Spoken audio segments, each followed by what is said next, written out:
you this morning, and wonderful to have you as part of our 10 minutes of morning calm. And today we continue on with the sort of the post-Easter story out of the Gospel of John. Beautiful story. And in taking a look at some of the really interesting parts and some of the really it's subtle theology, but I think really significant theology. And why, just like a bigger picture, stepping back for a second, why does theology matter? And I think theology, like God logic, theo God logic, obviously, theology is God logic. So how do we sort of find the meaning here? And so much, I think, of theology as I experience it, it's about giving our lives meaning and direction. Meaning and direction. And it's easy to think, well, what do we need meaning and direction for? Well, try living without it sometime. I mean, that's a pretty nihilistic way to go. And human beings are not created to live without meaning and direction in their lives. And we get to choose that. We get to choose meaning and direction. And for my 2 cents, Christianity is a great way to go in understanding both of those, because it's a faith so grounded in the real human condition. There's nothing about it that's utopian. There's nothing about it that sort of pulls us out of life. Actually, should pull us more and more into life in a very rich and meaningful and sometimes challenging way. And that's what we're looking at today, is the idea of love and loss now side by side. Love and loss now side by side. So the context, if you didn't join us yesterday, join us for the first time this week. It's Jesus's followers. There's now 11 of them. They're in a room. They've locked the door. There's a lot of anxiety, a lot of nervousness.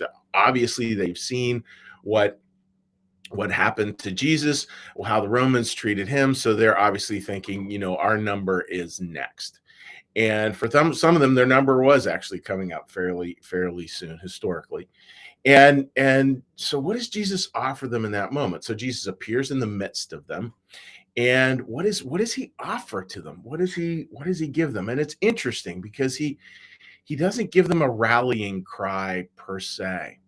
He offers something deeply beautiful and I think incredibly significant in so many ways. So let's take a look at that, folks.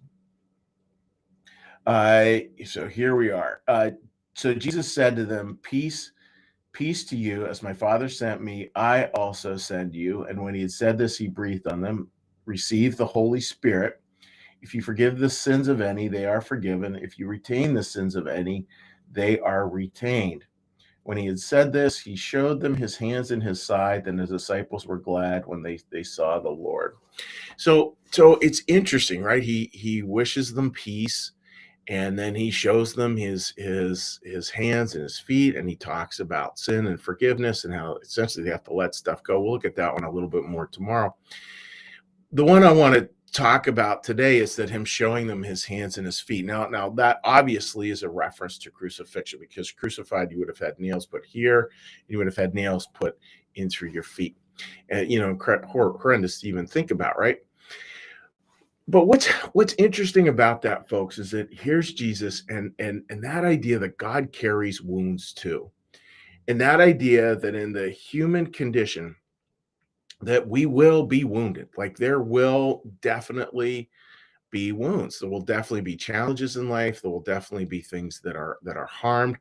And we carry that harm with us. We carry those hurts with us. I find it very off-putting when people are like, yep, just leave it all behind. It doesn't tend to happen. It's more how do we move forward with it than how do we move forward by just shunning it and putting it aside. We don't want to live it in terms of we don't want to make that pain and those wounds our full identity. And it was not the full identity of Jesus. Resurrection was the full identity of Jesus. And we have to understand that those are there too. So what's maybe a context for this? And this is one that I was, starting to plug on thinking about an upcoming sermon. It's interesting to me to watch in life, the older we get, my experience a lot of the time is the older we get and the more mature we get, the more, and this is interesting, the more our hearts break. And I don't mean that life becomes more negative or more morose. Certainly not that. But our hearts do start to break, and our hearts break more easily and more easily and more easily. I see that with a lot of people. I see a lot more people who reach their middle years and later years who tears come pretty freely. And it'd be easy to say, well, it's just because people are more emotional when they're older.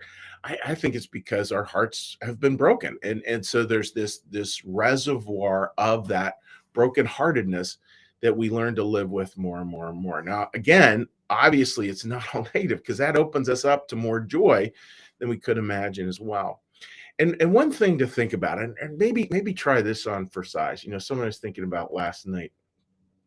It's interesting how, we have love on this side and we have loss on this side. And I think back to, when I was in my 20s,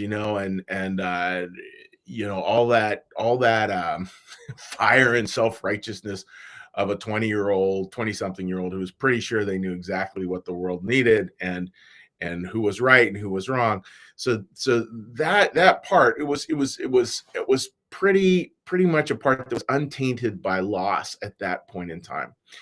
And yet over the years, what I found is, yeah, there's been a lot of pretty dramatic losses. And I'm sure all of you joining me today have had pretty dramatic losses as well. And the way life works is it seems those two draw closer and closer together. Like life goes and we move down this path, and then it becomes a point where love and loss actually are side by side, uh, where we love a great deal. And right on the other side of that is this sense of loss. And we have this sense of loss. And right on the other side of that is this great sense of love. And the two, I don't want to say they become one, but it sure feels like it sometimes. The preciousness of life is pretty incredible.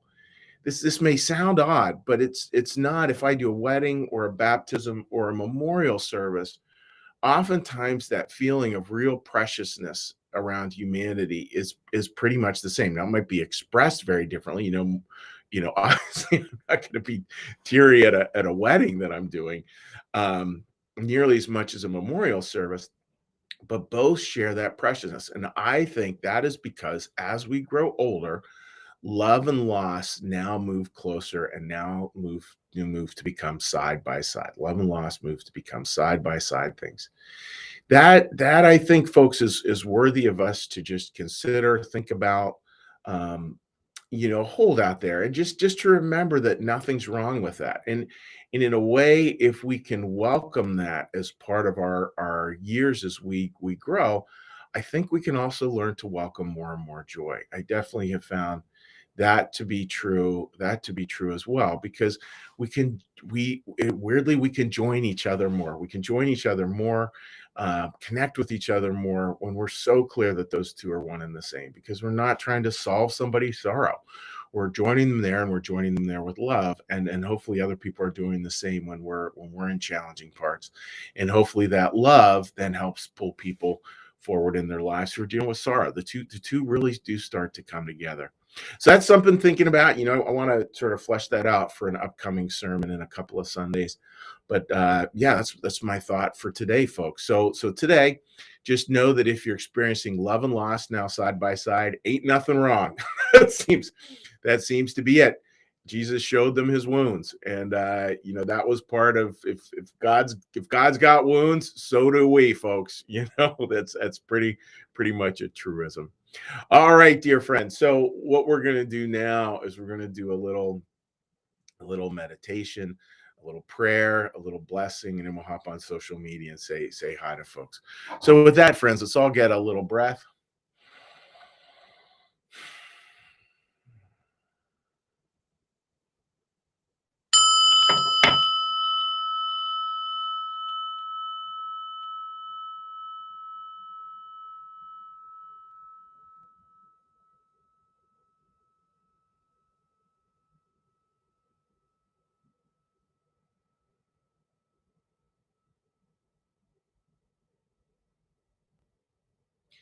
Be still and know that I am God.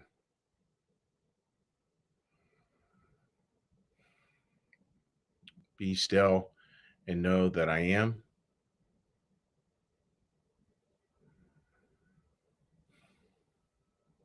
Be still and know that I.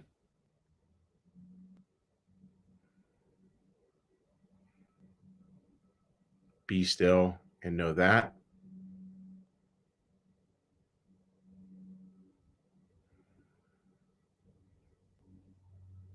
Be Be still and know.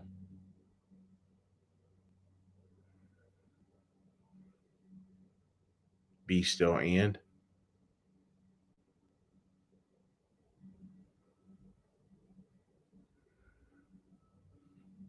be still.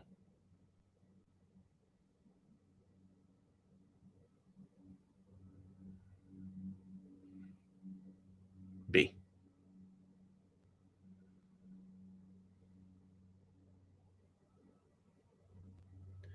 Our Father, who art in the heavens, hallowed be thy name. Thy kingdom come, thy will be done, as in heaven, so upon the earth.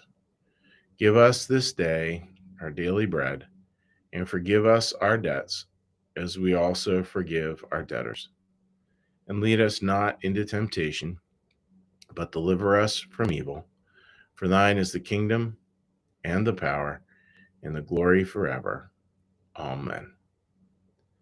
May the Lord bless you and keep you. May the Lord make his face to shine upon you and be gracious unto you. May the Lord lift up his countenance upon you, bring you peace, bring you home. Amen. All right, friends. So again, hope you folks are doing well. And a quick reminder is that we do have a small group coming up. We're actually doing a book study on the book called Heaven and Hell, which is Swedenborg's approach to what life after death looks like. And if that interests you, you are more than welcome to join me in that. All right, let's see here. Say hi to the wonderful folks who have joined us. Marianne, great to have you joining us, my friend, and I hope you're doing well. Teresa, great to see you joining us as well, and I hope you're having a great day. Patty, hope you and Rick are doing great down there in Maryland and plugging along. Kim, totally join you with that. Yes, good morning to everyone. Marcus, good morning to you, buddy. Hope you're doing well. Jean, good morning to you as well. Marilee, greetings. Lost a dear, precious friend yesterday. This speaks to me. Thank you. No problem, Kim. Marilee, sorry. Marilee, would you mind putting that person's just their first name down there, and we can all hold them and hold them and just hold them in prayer today. Teresa writes, thank you so much for sharing your morning with us, Chuck. No problem, folks. It's an absolute sheer tremendous joy to share this time with you folks. Deneen, love what you wrote here, Deneen. When much is given, much is expected. We have been given so much good, so of course we will be granted loss and pain. This is so we can keep God and the need for him close to us. Live with me and baby Phil. Good old baby Phil. Great to have you joining us, Deneen. That is Deneen's first grandbaby there joining us today. That's beautiful. Yeah, it is kind of interesting, right? We just and I don't mean this in a flip way. Like nobody gets out alive. Like I'm really clear about that. That life is hard and it is heartbreaking. Jesus was clear about this. In the world you will have tribulation. He was really clear that it does have some challenges. And if we didn't have love, we would never feel lost. Like, just think about that, right? If you're completely an automaton, completely unloving, you'll never feel lost. And so loss sometimes can even be a measure of how much we love. There's one to sort of throw into your mind there. Sherry writes, good morning. Loss and love of life can be a journey of life's lessons. They have brought me to a hope that we appreciate our time with the people in our lives, savor every moment. And it really is interesting now. Sure, that's a great point. Really great point. It does sort of focus us in on the here and now. It's been really interesting doing different things. Baby Phil joined us this morning. We did a little blessing, / baptism at the Nina Frank's house. And just, there's a preciousness to it all, right? That there's just beauty to it, and there's hard parts to it, and there's just this preciousness that centers us right into the moment, which is fascinating to me. Betty writes, good morning, have a blessed day. Same to you too, Betty, and looking forward to chatting with you guys tomorrow night. Actually, that'll be way fun. Shannon, good morning to everyone. Totally agree with you there, Shannon. Hope everyone has a wonderful Wednesday. Melissa writes, good morning, happy Wednesday. Living with an open heart will lead to love and loss, and know that God is with us. Absolutely. Very, very, very true there, Melissa. And Marilee writes, Jonathan, so we will keep Jonathan. Yeah, Jean writes, Marilee, prayers for Jonathan and hugs for you. And we can all do that. So we'll keep Jonathan in our prayers. So friends, like, God bless, have a great day. And yeah, just maybe a day filled with all the parts of humanity. Just remind us how precious it all is. Take care, my friends. Bye-bye.